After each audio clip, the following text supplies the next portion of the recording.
സിപിഐഎമ്മിനെ വിമർശിച്ചും ലീഗിനെ പുകഴ്ത്തിയും സമസ്ത മുഖപത്രം സുപ്രഭാതം. സർക്കാരിന്റെ ജനവിരുദ്ധ നിലപാട് തെരഞ്ഞെടുപ്പിൽ തിരിച്ചടിയായി.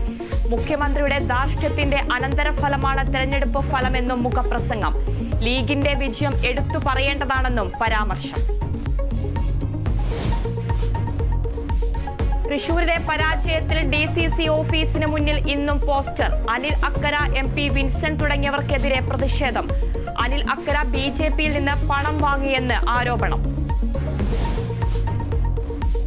സർക്കാർ ഉണ്ടാക്കാൻ അവകാശവാദം ഉന്നയിച്ച് നരേന്ദ്രമോദി ഇന്ന് രാഷ്ട്രപതിയെ കാണും.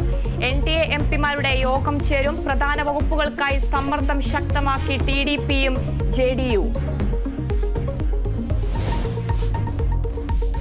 CPIM സംസ്ഥാന സെക്രട്ടേറിയറ്റ് ഇന്ന് പാർലമെന്റ് തെരഞ്ഞെടുപ്പിലെ തോൽവി വിലയിരുത്തും. രാജ്യസഭാ സീറ്റ് സംബന്ധിച്ച് ധാരണയായേക്കും. മാസപ്പടി കേസിൽ ED അന്വേഷണത്തിനെതിരെ CMRL ജീവനക്കാരുടെ ഹർജി ഹൈക്കോടതിയിൽ. ഹർജി തുടർച്ചയായി സമൻസ് അയക്കുന്നത് ചോദ്യം ചെയ്ത് ഹർജി തള്ളണമെന്ന് ED. റിസർവ് ബാങ്കിന്റെ പുതിയ വായ്പാ നയം ഇന്ന് പ്രഖ്യാപിക്കും. പലിശ നിരക്ക് കുറയ്ക്കില്ലെന്ന് സൂചന. പണപ്പെരുപ്പം നിയന്ത്രിക്കാൻ നടപടികളുണ്ടായേക്കും.